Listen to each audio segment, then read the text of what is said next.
How many nights have you stayed here? Abducted by the LRA at age 12, Jacob Akaye put a human face on the misery and suffering perpetrated by Joseph Kony. We worried the rebel when they raise us again, then they will kill us. My brother tried to escape, then they killed using panga. They cut his neck. Featured in the YouTube video, Akaye's story touched millions and focused global attention on atrocities committed by the LRA. At age 21, Akaye's work continues. Tuesday, he testified before the U.S. Senate. I'm calling upon the world to come up and join the youth who are advocating for the end of this war. Now a law student, Akaye remains haunted by the pain of his past. When you wake up in the morning and you hear that people are still being abducted in Congo, it takes my mind back to the situation where I was abducted. And if someone's brother is being killed in Congo, it takes my mind back where I saw my brother being slaughtered.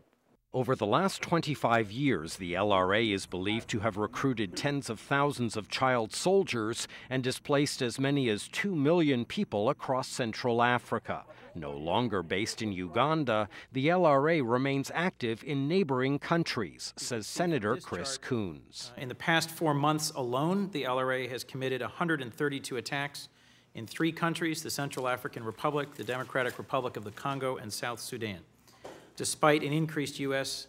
presence and regional efforts to counter them. The United States maintains 100 military advisors in the region to aid international efforts to capture Joseph Kony and disband the LRA. That is no easy task, says Donald Yamamoto, Deputy Assistant Secretary of State for African Affairs. Ending the LRA threat is not an easy mission. The LRA operates in very small groups across vast territories, roughly the size of California, and very heavily forested.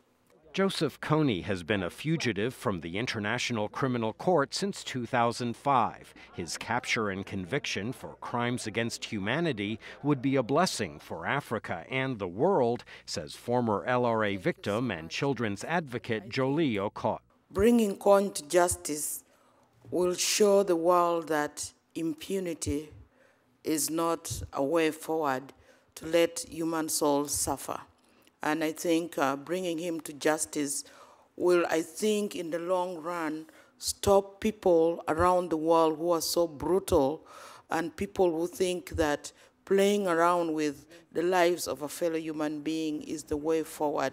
Jacob Akaye can envision a better future. I don't want children to think that they will have to pick a gun to get money. They will have to pick a gun to get food. Michael Bowman, VOA News, the Capital. Obama was speaking about yesterday was the importance, first, of ending